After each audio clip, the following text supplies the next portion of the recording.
Hi everyone, Angus Campbell here, Friday the 29th of April 2022. So she runs, but I have to admit that wasn't the first start. I was in the garage last night and I was in for quite a while actually because I was attempting to fire her up and then check spark and realised I didn't have spark on a couple of cylinders, and that turned out to be a mixture of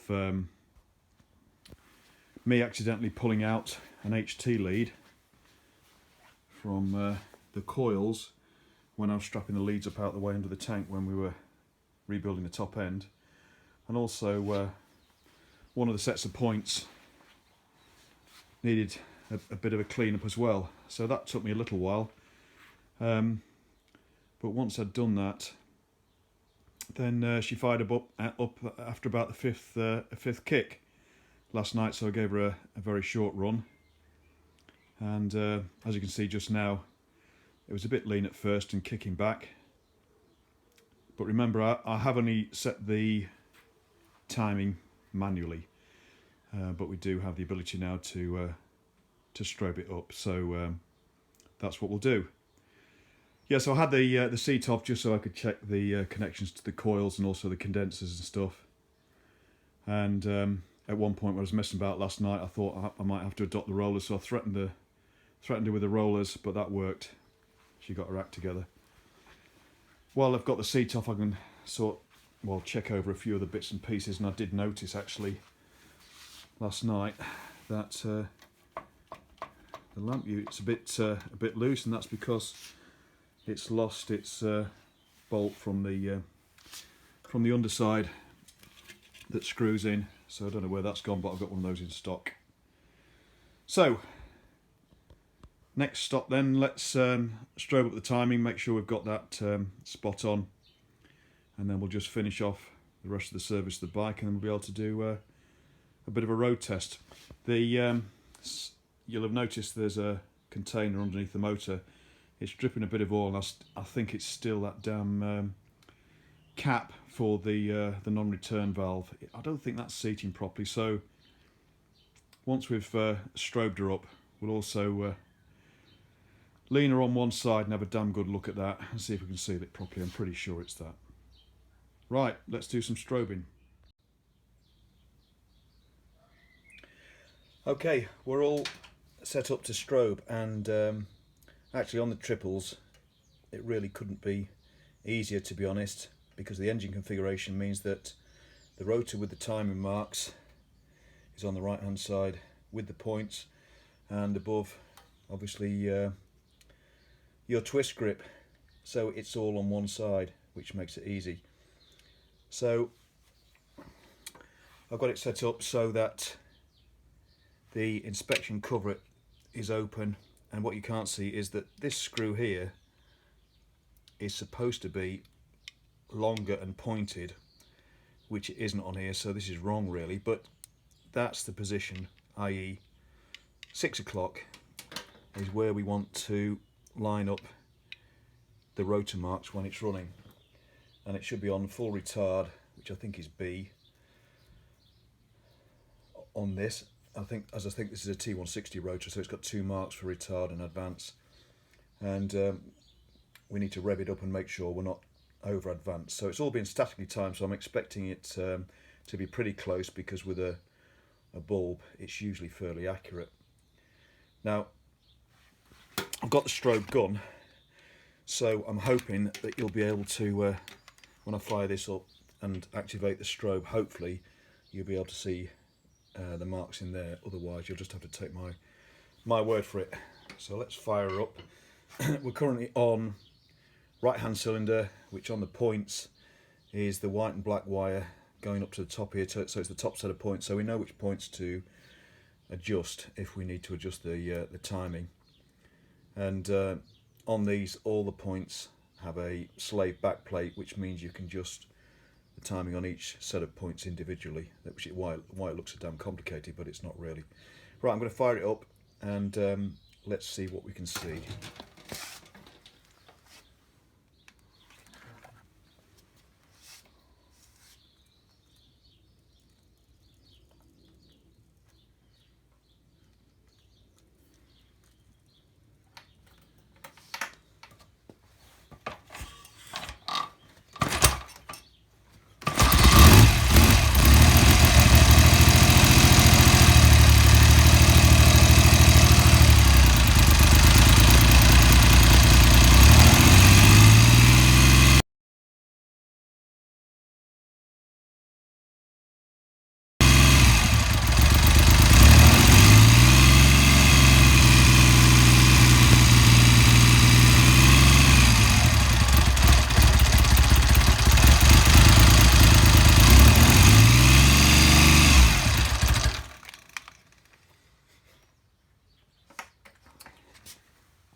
Right, I'll have to play that back to see if you could see anything, but we're absolutely spot on there. It's just underneath the full advance mark, so I'm happy with that. And also I could see when it retarded off, I could see the other mark coming up as well. So we're within the range and just about spot on. Now we've got to bear in mind that with petrols these days, sometimes we might need to retard it a little bit, but I am running super on this, and in some places you can get 99 octane as well as 97, so I'm happy with that. So I'm going to repeat that for the other two cylinders. All that means is that I just swap, well, let me show you, with the strobe. All you're doing is taking the plug cap off, putting this end on the plug cap on that end, so you're just interrupting the high tension signal. I'll do that with the other two, and then hopefully we'll be in a reasonable range, and we'll see if they need altering. I'll bring you back once I've done that. Okay, I've just done the other two pots, the centre and the left, and they were both slightly advanced, but actually thinking about it, I have actually opened up the points gap a little since I statically timed it, because they were a bit tight, and I had to do a bit of a remedial work on one of the sets of points, so just retarded those two off, and we're just underneath the full advance line, which is where I want it by a degree or two, so that's great. Of course, the risk with these is that if they are slightly advanced, especially on the centre pot, then there's a huge risk of holing a piston. So we're all done on that front, but what I did notice as I was firing it up, there's oil drops there. Oh, there you are. I just saw a drop too, and you think, oh god, and you go up to the top and you think it's coming from here, but it's not. It's coming from there, look. So that should be easy enough to fix. So let's get on with that now. Right, timing inspection cover back on. I've lubricated with a couple of drops of oil each of the cam lubricating felts. New gasket, that's to keep water out rather than rain in. And I've tightened this up. Got a quarter of a turn on it, but it was pretty tight, so we'll give it another run, see how it goes. We'll put the chrome cover back over the points. So these are the mounting points for the rear light unit, the front mounting point. This clip, almost like a spring clip, goes around a spar on the light unit itself, and then the bolt comes through from the underside of the mudguard and screws into that. There is a name for that type of sort of screwing clip, and I can't remember what it is. But the good news, hopefully that's still there on the light unit. The good news is I've got a spare UNC bolt for it, so we'll get that tightened up now.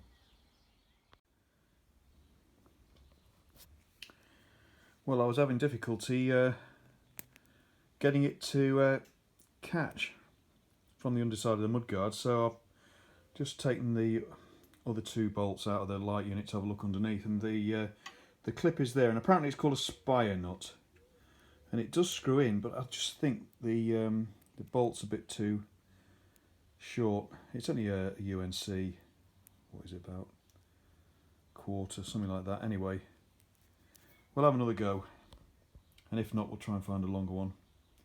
I've got a feeling though that the only UNC stuff I've got are Allen bolts, which I don't like for this application anyway, so let's see what we've got. There we go, found a long one actually in stock, and it means that it's long enough for me to get a spring washer on as well as a flat washer. Hopefully that'll help it retain it in position. Just got to make sure that the top end of this doesn't catch on the underside of the top of the rear light housing. So we'll do a test fit. That's better, all done. Absolutely bloody solid now. One thing you've just got to be careful of is making sure you don't trap the wire and that it's off to one side. But we're all good, tested the lights, job done. Right, next job. is to replace the rubber tyre wraps. These Dove Grey ones really only last a year, and then as you can see they perish terribly. There you go, pull it off. So we'll have to go around and replace those, but I've got plenty in stock and you can still get these. So a bit of a tedious job, but it's got to be done. Right, what I've done is I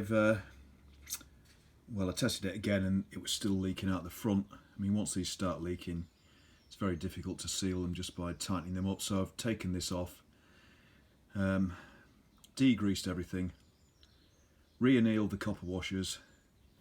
There's one behind as well as one in front, and also put a very thin smear of silicone on either side of each washer and tightened up. And the engine's still a little bit warm, so that'll actually help it seal, so we'll leave that to stew. So in the meantime, we'll change the oil. I was only running with a bit of a half tank in there to flush out what was in the oil cooler, just to refresh that.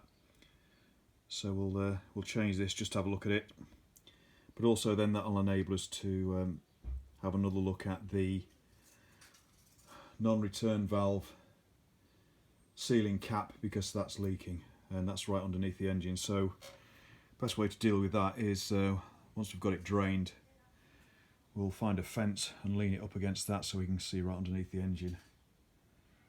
That's going to be quicker than getting the Fury off the bench, so we'll do that. Anyway, let's get the oil drain first. Usual cardboard trick, straight into the bowl. Right, here we are underneath the underneath the motor. There's the sump plate, and there's the orifice for the anti-drain valve and its cap. And you can't see it too well from here, but either this surface here hasn't been machined square, or the cap at some point in its life maybe has gone in a bit cross-threaded at the beginning anyway. I've just run it in without any valve or washer in a certain position, and it seems to be square. So I think this it certainly wasn't seated properly, because it was leaking, and probably has done ever since I've had the bike, but it's just worse now.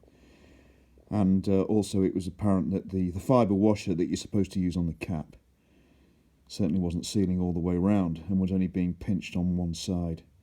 So let me show you the cap now. There we go, there's the cap, the spring and the ball. The spring actually inserts into the cap for what is about half an inch actually or so. You can see the big shoulder on the cap, and normally you'd put a fibre washer on that, but it wasn't sealing properly. As I say, I'm not sure if it's going in quite square with the face. So what I'm going to do is it does screw in okay in the right position. As I say, I've just done a test on it, and the threads do still look pretty good, luckily, and it will tighten. Obviously it doesn't need a lot of foot-pounds on this anyway, but what I'm also going to do, instead of using a fibre washer, I'm going to use a very thin metal washer to provide a support for an oil seal and squish that down. And also I'm going to put a bit of PTFE tape on the thread. As you can see, I've already done that. Sorry if this is a bit out of focus. And what we'll do then is see if we can get a reasonable torque on this. Not too much, just go very, very gingerly. And hopefully that should do it. Quick clip just to show you the spring fully home in the cap. The spring free length is correct. I think it's about 1.5 inches it's supposed to be. That is correct, so it's all right. It's only a very, very light spring, but it seems to work sometimes. Let's hopefully, once we've sorted this out, it'll work a little bit better. Right, let's get on with it. Right, after the first attempt, it was screwing in fine, but it was squishing out that big O-ring. It was too big. But that's good news, because it means it is obviously, you know, tightening down on the O-ring. So I put a much smaller, thinner one on there now, which will hopefully be a bit tighter on the actual external face of the orifice, just in the orifice. So we'll give that a go, but I'm feeling fairly confident this is going to sort it out. There you go, she's in, and I'm pretty happy with that. The thread's still good actually. Got it reasonably tight, but I don't want to over tighten it. But I'm pretty confident that's going to seal, but the proof will be in the pudding. So oil back in and fire up again.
Okay, there we go.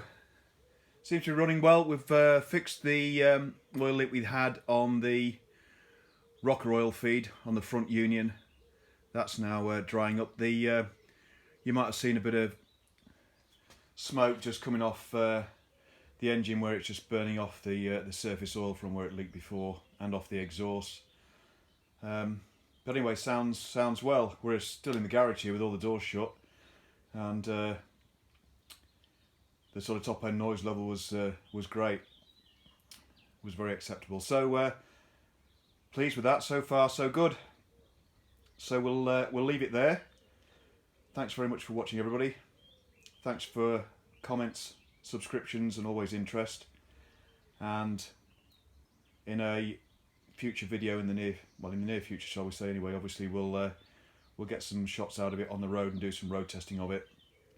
But anyway, she's back on the road and we'll start putting some miles on and hopefully see how she improves as she loosens up a bit.